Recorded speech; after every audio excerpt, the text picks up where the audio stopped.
Olá pessoal, tudo bem? Eu sou o Estevão Secato e começa agora mais um episódio do Virando a Mesa com Lito Rodrigues, o CEO e fundador da Drywash. Lito, obrigado pela sua presença aqui no programa. Eu que te agradeço, é um prazer estar aqui. Muito bom falar contigo e com a tua audiência. Muito bom. Lito, conta um pouco da sua história. Todo mundo que acho que a maioria das pessoas que tem carro hoje em dia, aqui em São Paulo, pelo menos na cidade, né, já passou pela Drywash, né? Conta um pouco da sua história, assim, eu acho interessante você falar da sua história e como é que você veio a montar, a fundar a Drywash. Ótimo. Estevão, na verdade, a Drywash, ela nasceu porque eu queria empreender, né? Então, eu não pensei na Drywash como um modelo de negócio, e sim porque eu queria voltar a empreender. Eu tinha empreendido aos 18 anos, né? Foi uma passagem rápida numa loja de móveis e decorações. Entrei e saí do negócio em 2, 3 anos com um certo sucesso, ganhei algum dinheiro. Gostei dessa experiência de empreender, só que eu fiz aquilo à época comitante como funcionário de uma empresa. Inclusive, você era funcionário e montou... Era funcionário e entrei como investidor e operava assim, final de semana, à noite e tal. Então eu estudava, fazia faculdade, trabalhava como funcionário de uma empresa, que era uma empresa familiar, e empreendia, né? Entre aspas, né? Empreender. Vida tranquila. Então já dá para imaginar que não fiz nada direito, né? Não fiz a faculdade de direito, não empreendi direito e era um péssimo funcionário. Não gostava do que fazia, o tempo não passava, enfim. Então eu não tinha muito, deslumbrava muito futuro. Foi aí então que eu fui demitido e tive certeza que eu queria empreender. Então não entrou como opção nada que eu pudesse fazer que não fosse empreender. E aí eu encontrei no segmento de limpeza automotiva um mercado, até hoje não sei qual o tamanho, mas é um mercado significativo, e ao mesmo tempo ele não tinha nenhum tipo de profissionalização. Aí eu achei ali que era uma barreira de entrada pequena e que eu podia fazer diferente, né? E podia fazer melhor, e podia fazer mais com menos. Então talvez aí seja o primeiro aprendizado, né? Tentar fazer mais com menos, né? Eu não tinha nenhuma especialização, eu não tinha feito uma faculdade, eu tinha me formado, mas eu me formei em publicidade e ele me considerava um publicitário. Pegou o diploma, né? Peguei o diploma. É que nem eu como engenheiro naval, eu não sei fazer um barco de papel. Eu fiz 3 anos de economia e assim, nem lembro exatamente o que eu fiz na faculdade, né, pra você ter uma ideia. E aí, eu me formei em publicidade, não virei publicitário, nunca trabalhei nessa área. E aí, eu percebi nesse segmento, e eu tinha uma referência, isso é muito importante, né? Eu tinha uma referência, eu era cliente, utilizava o serviço da De Pascoal, né? Que era uma rede automotiva, só que voltada mais a pneu, né? A suspensão, freio. Tá ativa ainda, De Pascoal? Só uma curiosidade, tá? Eu nunca mais ouvi falar da De Pascoal. Sim, ela foi comprada pela Stellantis, legal. Aquele grupo gigante, né? E agora, recentemente, muito pouco tempo atrás.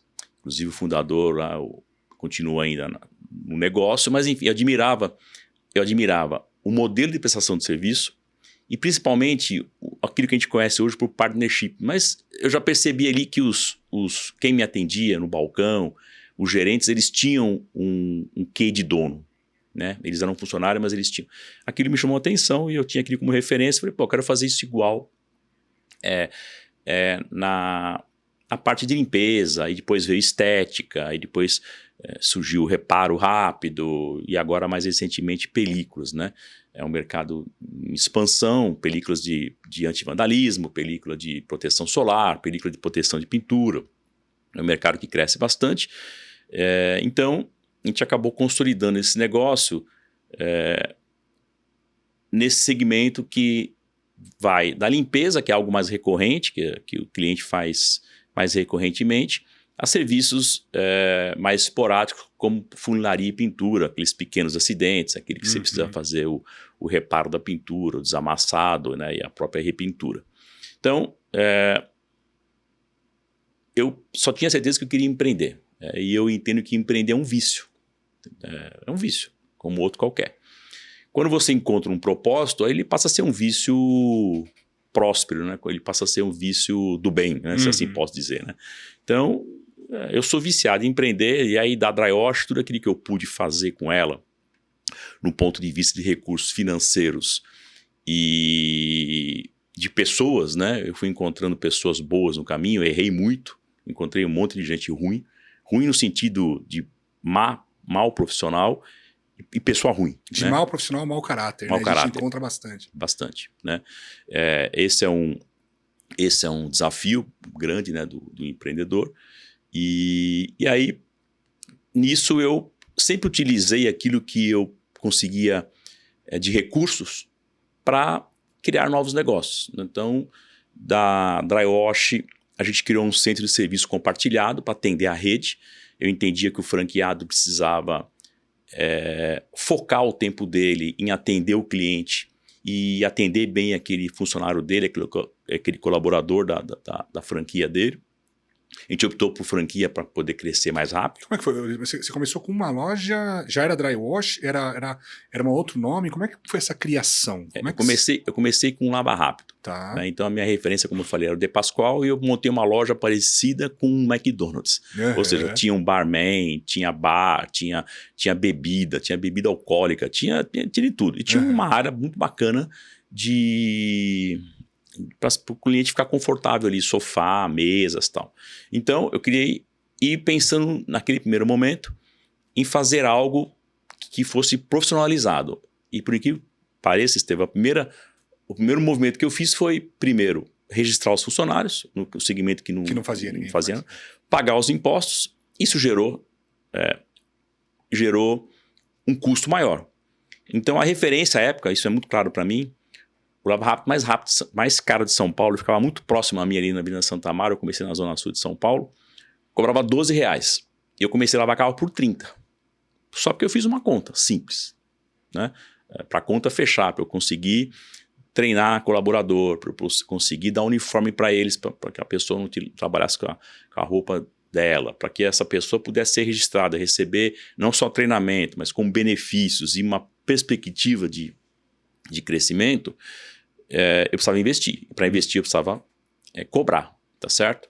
Então, acho que talvez o grande marco da Drywash foi ter mudado esse conceito de que, na época, todo mundo que queria empreender, uma parcela importante das pessoas que iam empreender montavam Lava Rápido. Virou uma febre, aquela abertura de carro importado, virou uma febre. E todo mundo que montava um Lava Rápido montava do lado do outro, cobrando R$1 ou R$2 a menos. Entendeu? Então, a gente achava que aquilo não fazia muito sentido. E aí a gente precificou direito. Esse foi um acerto. A gente precificou direito. O erro foi que a gente errou feio no ponto. Eu montei num lugar onde o dia de muito movimento passava 60 carros no dia. Né? Hoje é uma avenida super importante em São Paulo, que é a Hélio Pellegrino, mas na época a Hélio Pellegrino ligava a República do Líbano, que é uma outra rua importante, uma avenida importante, a nada. Porque não tinha Faria Lima. Ela não tinha Faria Lima, não conectava com a Faria Lima. Que ano foi isso daí? Isso foi em 94. Tá. 94. Só que eu percebi que o cliente, de fato, valorizou aquela questão do serviço bem prestado. Ele começou a valorizar esse diferencial. Até porque se você registra, eu não sei como é que está hoje, mas o mercado de Lava Rápidos, ao que me parece, as pessoas são muito temporárias ali, né? Se você registra, você tem aquela recorrência daquele funcionário mais fiel e que vai sempre fazer um bom trabalho, treinado, né? Perfeito, exatamente isso. Esse é um dos pontos positivos. Né? Então, esse foi um acerto, entre vários erros, né? Mas esse foi um acerto importante, precificação. O outro foi a gente investir muito em processos, tá? Tanto que onde surge o nosso primeiro investimento? Numa empresa de tecnologia, né? Numa empresa de BPO financeiro, para poder suprir uma necessidade da rede, porque a rede não tinha fornecedores, o franqueado contratava um contador, o contador fingia que fazia contabilidade e o franqueado fingia que recebia contabilidade. Então ficava aquela... Né, um cobrava pouco, não fazia nada, o outro pagava pouco, não recebia nada. E a gente então criou uma empresa de BPO. Foi o meu maior desafio, é meu maior desafio até hoje, porque é um negócio bastante difícil de ter escala e de você conseguir que o cliente enxergue o valor desse negócio. Então foi um investimento de muitos anos, foi muito difícil para a gente chegar ao ponto que chegou hoje, mas graças a Deus tá indo bem. E, por incrível que pareça, eu tive que desenvolver o meu PDV, eu tive que desenvolver o meu software de gestão, abertura de ordem de serviço, de uma parte de CRM, porque não existia no mercado ninguém que atendesse um segmento como o nosso com essa tecnologia. Uhum. Então, em 99, eu tive que começar a criar o meu software de gestão. Isso lá ainda com um Lava Rápido? Não. Aí, em 94, eu montei o Lava Rápido. Em 96, eu inventei a lavagem de veículo a seco. O produto e o processo é uma invenção brasileira, uma patente minha. Olha que interessante. Mundialmente. Sabia, não. Que legal. E aí, em 96, a gente começou a lavar os primeiros carros sem água. Uhum. E em 96, com esse produto e esse processo, nos permitiu a ir lavar carro onde eles se encontravam. Tá. Que eram nas garagens. Então, aquele erro que eu cometi do ponto, não tinha mais que você ia até o cliente. Ele me forçou a arrumar uma alternativa de como lavar o carro onde o carro estava, que era nas garagens. E eu comecei num condomínio residencial lavando o carro à noite. Enquanto as pessoas estavam dormindo, era um condomínio que tinha montado um lava rápido, assim, um espaço para lavar carro, só que os condôminos reclamaram, porque, escuta, você está lavando o carro com a água do condomínio, com a energia do condomínio. O condomínio parou com aquele negócio, o síndico nos conheceu como cliente e me chamou e falou, olha, acho que a tua solução resolve o meu problema, porque eu quero oferecer esse serviço para os meus condôminos, mas eu não posso usar nem água nem energia. Então a gente foi lá e começou a lavar carro. Ainda não era dry wash? Ali já era dry wash. Quando eu inventei o produto, você já inventou eu já criei a marca. Interessante. Né? Então você está indo para 25 anos já de... 30. 30 anos. Esse ano aqui nós fazemos 30 anos, que entramos no segmento. Lavando a seco, a gente vai fazer 28 anos esse ano. Que a gente começou em 96, lavar a seco. Uhum. Então, aí a lavagem a seco nos permitiu que nós fôssemos para estacionamentos maiores, como, por exemplo, o shopping center. Né? E o shopping center ele nos ajudou não só a volume de serviço, mas também como construir a marca. Né? No primeiro momento, a imprensa foi super importante, porque ela nos deu muito espaço. Né? Assim como eu te agradeço o espaço aqui de falar com a tua audiência. Isso é muito importante, porque isso acaba sempre provocando, né, incentivando, porque empreender, no meu ponto de vista, ele não é apenas para quem foi lá e fez uma super faculdade, para quem teve uma referência na família. Meu pai foi um grande empreendedor, mas isso é da natureza, né? Aí a gente acabou disso, essa empresa de tecnologia, um desenvolvedor nosso virou nosso CTO, que é o Jefferson. De CTO nosso, ele foi empreender. Ele, quando saiu do nosso grupo, foi empreender. Menos de um ano depois, nós entramos como sócio dele. E aí nasceu a Systematize, que é a nossa empresa mais nova, um investimento mais novo, que é uma Infratech.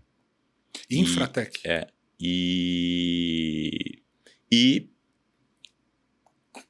Caminhando a passos largos para virar uma fintech, entendeu? Mas não uma fintech no sentido de contas bancárias, mas uma plataforma de atendimento ao pequeno empreendedor. Então, o nosso foco sempre foi trabalhar com micro e pequeno empreendedor.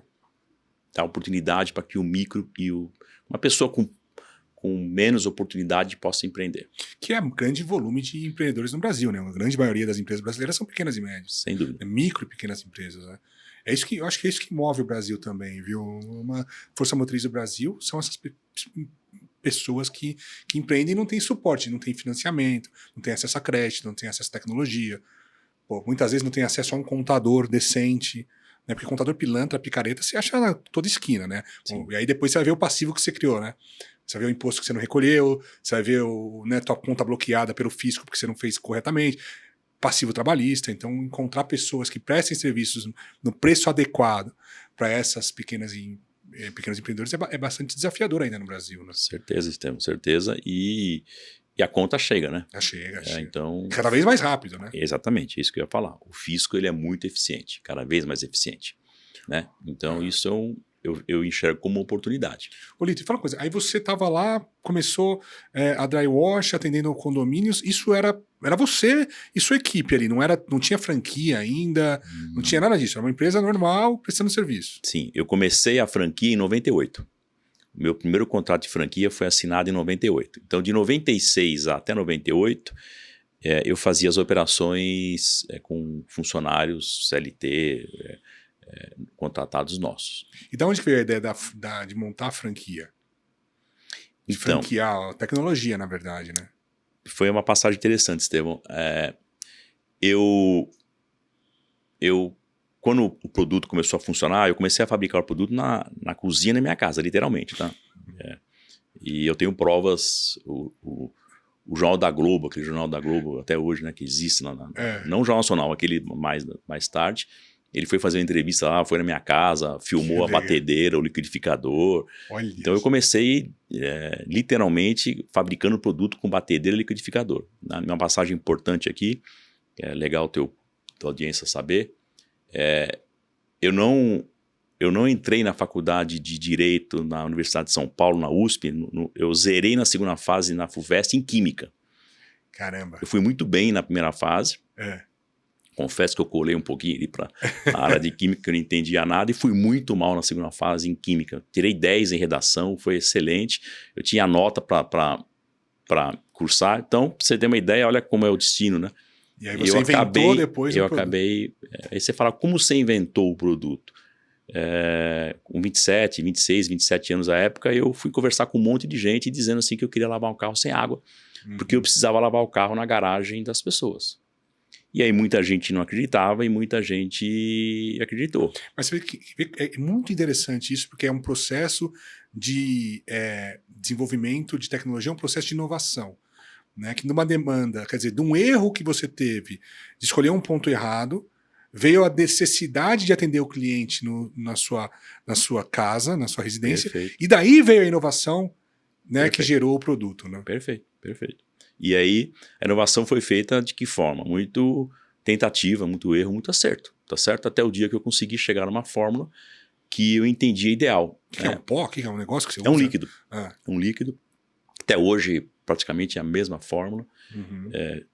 Super eficiente. A cada 10 pessoas que lavam o carro sem água, 10 ficam encantados com o resultado, porque o resultado é visível, né? E é ecologicamente correto. Né? Aí tem todo esse... Eu tive a sorte de ter tido a Eco Rio 92, né? Rio. E então eu peguei um momento de também eu mesmo lavei muito carro quando era adolescente, gastando água, desperdiçando, jogando fora uma quantidade absurda de água, né? Então, daí veio toda essa questão ambiental e junto com esse quesito social, né? Das pessoas treinadas, registradas, com perspectivas de desenvolvimento profissional e consequentemente humano, isso virou aquilo que até pouco tempo atrás era o tal do desenvolvimento sustentável. Mas a gente virou uma referência nesse sentido. E aí, voltando lá naquela tua pergunta, o porquê da franquia, em 97, eu bati na porta do Carrefour e encontrei uma pessoa lá que acreditou na minha história e falou, pô, eu gostei desse produto, vou colocar esse produto para vender na prateleira. E eu coloquei o produto na prateleira do Carrefour para vender. Só que não existia conceito, ou seja, ninguém vai comprar um produto para lavar um carro a seco em casa, naquele momento. Hoje já vende bem nesse ponto. Mas eu só vendia quando eu fazia promoção. Quando eu estava lá dentro da loja, eu pessoalmente, com o meu carro lá, fazendo demonstração, vendia muito. As pessoas gostavam. Acho que muitos compravam até de curiosidade, usavam uma vez ou outra. Mas enfim. E aí chegou um ponto que, quando eu tive que sair da cozinha e montar minha indústria, minha pequena fábrica, eu me deparei com algumas coisas que eu não tinha ainda tido contato. Uma delas é chamada Anvisa, que é um negócio, é um órgão regulador bastante complexo e muito exigente. Sim. Né? Muito. É um exemplo para o mundo, acho que a Anvisa no Brasil. E aí eu sofri muito para conseguir regularizar a minha pequena fábrica. Pô, eu com a fábrica montada, com capacidade de produção, eu precisava escoar aquele produto que ele era fantástico, funcionava super bem. Eu mostrava para cada 10 pessoas que eu falava sobre lavar carro a seco, 10 não acreditavam. 10 falavam, isso não existe, isso não funciona. Para cada 10 que eu fazia o serviço, 9, 10 ficavam apaixonados pelo resultado. Então, essa era a minha pesquisa de mercado. Isso aqui me incentivava a seguir em frente. E aí, eu encontrei na franquia uma forma de distribuição do produto naquele primeiro momento. Sim. Né? E quando eu entrei em franquia, me apaixonei pelo modelo. Por quê? Porque aí, de fato, eu comecei a encontrar o meu propósito. Que é muito claro para mim, que é de você trabalhar em algo que é radical, eu acho um pouco não vou dizer forçado, mas é um sonho grande demais, mas de reduzir a desigualdade de oportunidades. Então, quando você tem algo que você é um meio para alguém empreender e você não fica selecionando aquele empresário ou empresária, aquele empreendedor ou empreendedora porque ele tem dinheiro ou tem formação, mas sim porque ele quer fazer um trabalho, porque ele quer levar dinheiro para casa dele, porque ele quer crescer, porque ele... Isso é muito legal. Então, a gente tem hoje... E qual foi Aí iniciamos como franquia para distribuição em 98. Aí foi um sucesso. E naquele momento a imprensa me ajudou demais, porque saiu muita notícia, muita notícia. E começaram a pipocar pessoas que utilizavam seu produto. Muito, mas muito. Para prestar o serviço. Para prestar o serviço. Muito, demais. E eram lojas dry wash. Começou a montar as lojas. Começou com lojas dry wash. Então, para você ter uma ideia, no ano de 2000, em outubro de 2000, saiu uma matéria no Pequenas Empresas e Grandes Negócios, aquele programa na Rede Globo de manhã, Sim. domingo de manhã. Nós tivemos que parar a empresa. A gente ficou durante 3 meses sem condições de pegar uma linha telefônica de tanta gente que entrava em contato com a gente. Foi uma coisa absurda. Uhum. Foi um negócio assim, estrondoso. Então, era um momento que o Brasil começava a enxergar o empreendedorismo como algo de fato viável e que era acessível a todos, né? Porque não era aquela história só que... Porque a gente tem um exemplo muito legal no Brasil, que é o exemplo do Silvio Santos, que começou como um camelô. Sim. E criou aquele império todo. E não era um império de geração de riqueza, não, um império de geração de valor, né, para toda aquela cadeia inteira, né? que ele criou. Então, eu falei, por que tem tão pouco Silvio Santos no Brasil? Uhum. Né? Por que a gente não consegue formar muito mais Silvio Santos? Imagina se a gente tivesse 1000 Silvio Santos. Quantos empregos? Quanto Sim. imposto? Que é um pouco dos Estados Unidos acontece, né? Pronto, é isso aí, tá certo? Os Estados Unidos fez direitinho isso pós uma guerra, né? Assim, os Estados Unidos teve que se reinventar após a Segunda Guerra Mundial e foi aí que surgiram após a Primeira Guerra Mundial, né? Acho que após a Primeira Guerra Mundial que os Estados Unidos começou de fato a enxergar o pequeno empreendedor como algo que pudesse reerguer a economia. Isso mesmo. Reerguer a economia. E no Brasil, eu vejo que eu sou radical nesse ponto. Eu acho que é o único caminho. O único caminho. Eu não vejo outra forma do Brasil virar definitivamente já a potência em uma série de aspectos, mas ele ser um país mais justo, um país mais coeso no ponto de vista de oportunidades, que não seja o empreendedorismo. Mas você vê, isso é muito interessante, porque assim, o empreendedorismo eu vejo como um alinhamento total de interesses, quando ele for feito, quando ele é feito de forma ética. Porque você pega o empreendedor ali, o pequeno empreendedor, é um empreendedor individual, né? Que eu sou o profissional liberal. Se eu não trouxer receita, eu não como. Minha família não come.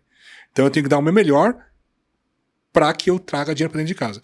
No outro lado, você tem talvez, e não querendo tomar partido, mas talvez, numa outra ponta extrema, você tenha o mau funcionário público, que se não fizer nada, o governo está pagando o salário dele. E ele está com o emprego garantido porque ele é concursado. Então é o desalinhamento total de interesses contra o alinhamento total de interesses. Para você mover uma nação para uma sustentabilidade, né, que é, no caso, americano, apesar da dívida, mas, enfim, no mindset de sustentabilidade, não tem como se não for o alinhamento total de interesses. Perfeito. Né? Então é isso que você está falando. Exatamente isso. Você definiu e resumiu muito bem.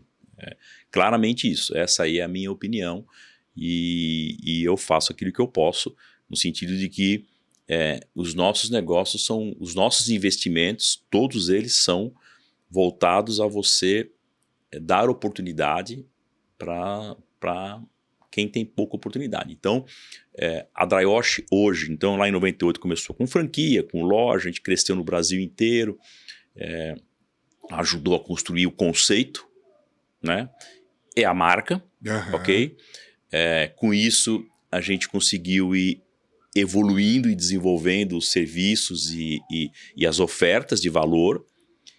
E aí, posteriormente a isso, qual era o nosso grande sonho e que continua sendo?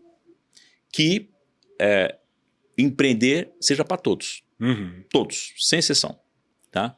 Então, o nosso trabalho, todos os nossos investimentos sempre foram voltados a que chegássemos aonde chegamos em 2019. Quando em 2019 nós conseguimos, de fato, colocar de pé o empreendedor individual. Tá.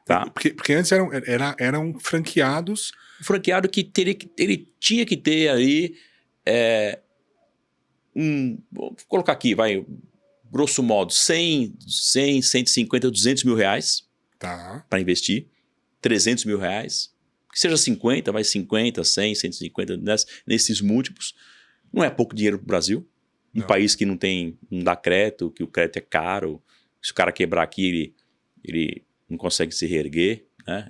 Ninguém valoriza a quebra, né, como o americano valoriza, né? O cara quebrou, ele de fato vai ser o melhor ele vai errar de novo, na frente, né? Então, aqui é o contrário, aqui você quebrou, você tá danado, a sociedade te olha mal, tua família te enxerga como um perdedor.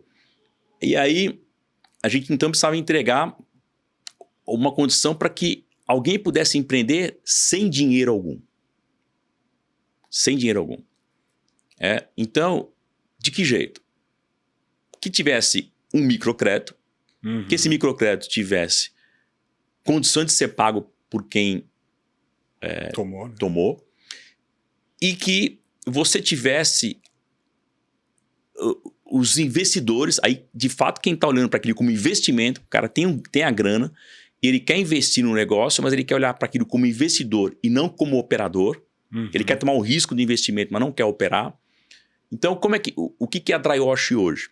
A Dryosh hoje você tem um investidor que faz o investimento na infraestrutura, que monta uma loja. Ok? E você tem o empreendedor, que é o investidor, que ocupa aquele espaço para atender o cliente e faturar para aquele cliente diretamente. Então, você tem o modelo do delivery? Tem. Você tem aquele empreendedor que fala, eu não quero ficar fixo num local.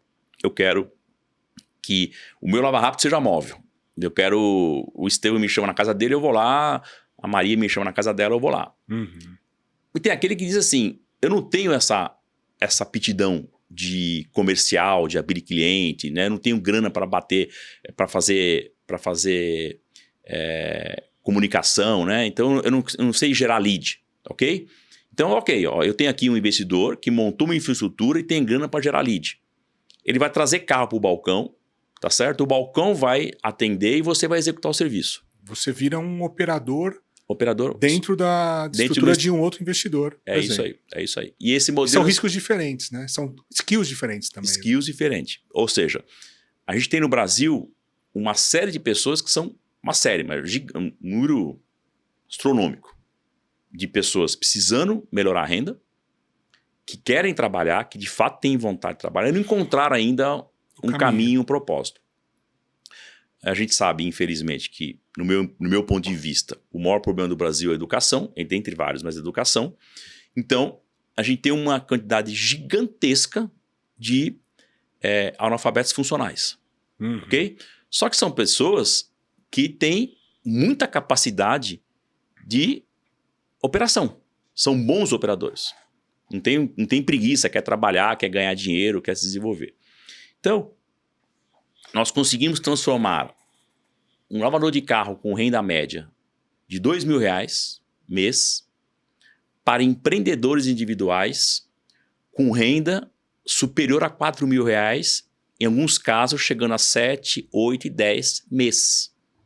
O que acontece quando uma pessoa sai de 2.000 para 3 ou para 4 ou para 5 ou para 10 de renda?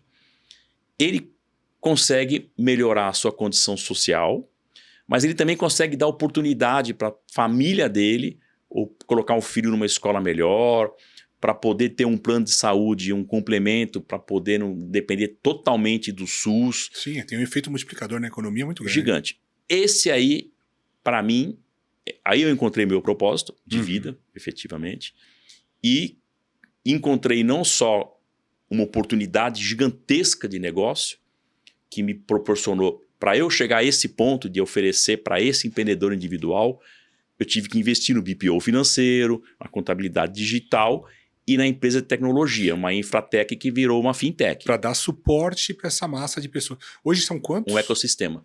Hoje são 200 e alguma coisinha de um projeto nosso de chegar a 4.000 o quanto antes. Eu quero 2027, a turma fala que 2030 é plausível e tal. Mas o mais importante é que isso sirva de exemplo, Estevão. Né? Eu tenho certeza que quem está nos ouvindo, nos assistindo, tem alguém que ele conhece que pode adotar o mesmo modelo. Né? Por quê? Porque isso serve para todos os serviços de limpeza, seja institucional, esse estúdio aqui, esse escritório, esse edifício, a sua casa. Amanhã você vai ter profissionais fazendo serviço na sua casa como franqueados de alguma marca. E eles estarão com processos, sistemas e produtos altíssimo nível. Por exemplo, em termos práticos, eu tenho lá, eu sou um master franqueado da Drywash, por exemplo, e aí eu monto o meu espaço. Dentro desse meu espaço, eu tenho micro franqueados. Você tem franqueados? Eu tenho franqueados. São empreendedores. Então, por exemplo, individuais. eu não tenho. Se eu for um master franqueado da Drywash, eu não preciso ter funcionários CLT. Não. Eu vou ter outros franqueados. Então, elimina o CLT. Sim. E viram franqueados empreendedores. Então, o cara que lava o carro, agora ele passa a ser um franqueado. Exatamente. A pessoa que fica no caixa, ele passa a ser um franqueado. O caixa não, mas... Quem tá atendendo ali, quem tá atendendo, a priori ele ainda é ou ele é vinculado, ou ele é um PJ, ou é um CLT daquele investidor. Mas o operador não. O operador não. E aí, com isso, você consegue aumentar a renda de todos no sistema. Mas muito. E também a pessoa que está investindo ali na master franquia, ela não tem mais aquele risco do vínculo empregatício com aquelas pessoas. Exatamente. E mais importante de tudo isso só funcionou porque nós criamos por meio do BPO lá. Sim. E depois da Sistematize, o split de pagamento, a divisão dos valores na origem. E como é que funciona isso? Então você, Estevão, como cliente, deixou seu carro numa loja. Quando alguém te abriu uma ordem de serviço, ela foi atribuída a um dos empreendedores por uma lógica, por um algoritmo que vai dizer que aquele é o próximo da fila, assim como funciona a mobilidade, né, os aplicativos. E aí, quando você foi pagar, então vamos dar um Passei exemplo. Meu cartão lá. Passou o cartão R$100, ok? No momento que você passou o cartão, o valor já é dividido, o percentual para aquele franqueado que executou o serviço. Então, aquilo já vai para a conta bancária dele na hora. Não se for vencer o mês. Se for Pix é instantâneo, se for cartão de débito é no dia seguinte, se for crédito é D+2. Tá certo? E o investidor o dinheiro para o fundo de despesa para fazer frente ao aluguel, aos equipamentos, enfim, a todo o custo fixo e variável daquela operação. Para a franqueadora vai o royalty, que é ela que foi atrás lá e selecionou e treinou os franqueados operadores, tal, ou o master franqueado quando é regional. Então, para outros estados do Brasil, temos a figura do master regional, que ele faz o papel da franqueadora. E aí você tem aquele investidor que é o master local, que é aquele que fez a infraestrutura do local, entendeu? Então, isso evita, além de bitributação, isso tira um risco financeiro muito grande da operação. Sim. O meu franqueado operador, ele não tem que ficar se preocupando em fazer caixa para pagar o aluguel, para pagar o produto, o royalty. O que entrou na conta dele é para despesa direta dele de locomoção para ir ao trabalho e alimentação. E o resto é o dinheiro que ele tem, como ele pode distribuir, entendeu? E isso você conseguiu com esse investimento que você fez na Sistematize? Na Via e na Sistematize. Só que aí, Estevão, você falou de... aqui naquele bate-papo nosso antes de começar a gravação, a gente errou bastante, teve muitos percalços. essa estrutura a gente imaginou que fosse conseguir fazer em 3, 4 anos, que fosse custar X, demorou 10 e custou 100X. Entendeu? Então isso teve um custo. Que você subsidiava com o resultado da Drywash. Da Drywash. Pensou em desistir em algum momento, Lito? Você tinha um propósito de... Umas 5 vezes por dia, 10, alguns dias amanhecia e dormia. Assim, acho que se você esteve no íntimo mesmo, assim, desistir, até porque também não tem opção, né? Então... porque para chegar lá você não podia fazer isso, você não ia conseguir o teu propósito sem ter essa esteira de soluções pro teu franqueado. A mensagem que eu passo, Estevão, é a seguinte, olha, risco existe em tudo. No dia que nós nascemos, a gente já está sujeito a todo tipo de risco. Mas vamos colocar o risco entre ser funcionário CLT, tirando um pouco do funcionário público, aquele que é concursado, mas vamos colocar aqui que a pessoa é um funcionário. Você imagina, eu não consigo imaginar, até hoje eu lembro do dia que eu fui demitido. Eu queria ser demitido e foi um baque muito grande. Sim. Você perde uma empresa para quebrar demora muito. Né? Você tem chance de fazer um turnaround, você tem chance de renegociar, conseguir novos clientes. Você perde emprego, você perde tudo naquele segundo. Entendeu? Então, e existe um risco de você ser empregado, assim como tem risco de você ser empreendedor. É exatamente isso. Você ser empregado é você concentrar toda a sua renda num único cliente. É isso aí. E eu entendo que o contrato de trabalho, CLT, ele é um contrato. Eu posso ter 10 contratos. Sim. O CLT, eu posso ter 2 CLTs, 3 CLTs. Se eu sou uma empresa, qualquer escola de administração, SWOT, risco elevadíssimo de concentração de receita no único cliente. Por que na pessoa física eu aceito isso? Exatamente.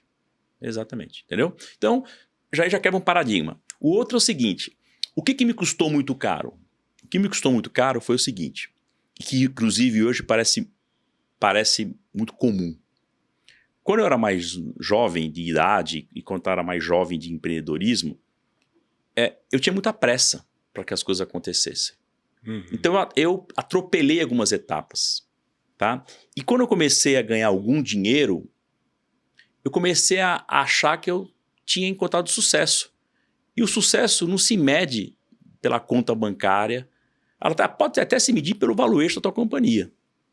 Mas ele é empírico, né? Você não sabe. Se alguém pagar, vale. Se não pagar, não vale nada. Exato. Então,